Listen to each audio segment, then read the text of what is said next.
Otherwise थोड़ा सुनिएगा, with reference to a cellular slime mode, with reference to a cellular slime mode. ध्यान दीजिए, at least आपको जो है नेकेड प्रोटोप्लास्ट ये याद रखना पड़ेगा, ठीक है। डिप्लॉइड मल्टीन्यूक्लिएटेड ये याद रख लीजिएगा प्लीज। कॉमनली कॉल्ड प्लाज्मोडियम ये याद रख लीजिएगा प्लीज। फ्रूटिंग बॉडी का फॉर्मेशन ये याद रख लीजिएगा प्लीज। फ्रूटिंग बॉडी का फॉर्मेशन वो भी मोर देन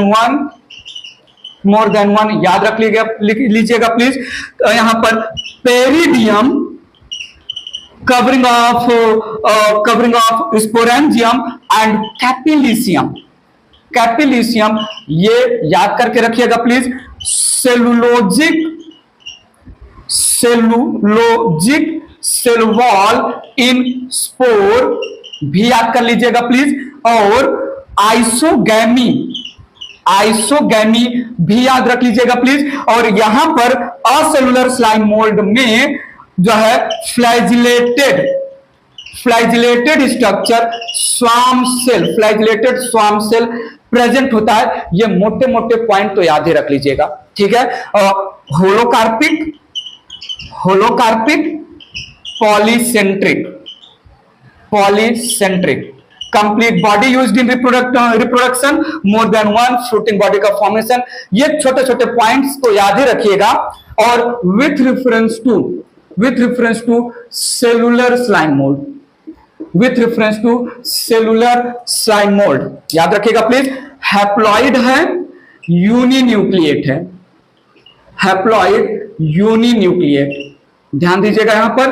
और जो है CAMP और एक्रासीन ये केमिकल याद रख लीजिएगा प्लीज। कीमोटैक्टिक मूवमेंट शो करते हैं, ये भी याद करके रखिएगा। कम्यूनल स्लाइम मोल्ड बोलते हैं हम, स्यूडोप्लाज्मोडियम बोलते हैं, स्यूडोप्लाज्मोडियम भी बोलते हैं इनको हम एडवांस प्रोटिस्ट भी बोलते हैं, याद कर लीजिएगा प्लीज, एडवांस प्रोटिस्ट, ठीक है। पेरिडियम और कैपिलिसियम एब्सेंट होता है यहां पर, याद रखिएगा प्लीज। ये जो है मोनोसेंट्रिक होते हैं, एक ही फ्रूटिंग बॉडी बनता है, याद रखिएगा।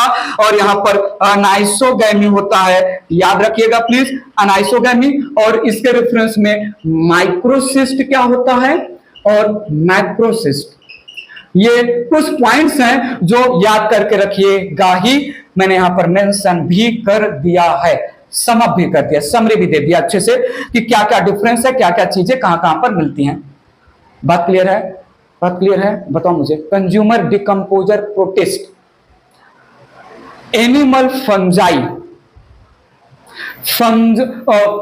प्रोटोजोन फंजाई का मतलब एनिमल लाइक बॉडी और फंगस, तो एनिमल फंजाई या प्रोटोजोन फंजाई, सारा चीजें हमने जो है यहां पर आपको क्लियर किया, ठीक है। बात क्लियर है? तो यहां पर हमने फिनिश कर दिया कंज्यूमर डिकम्पोजर प्रोटिस्ट।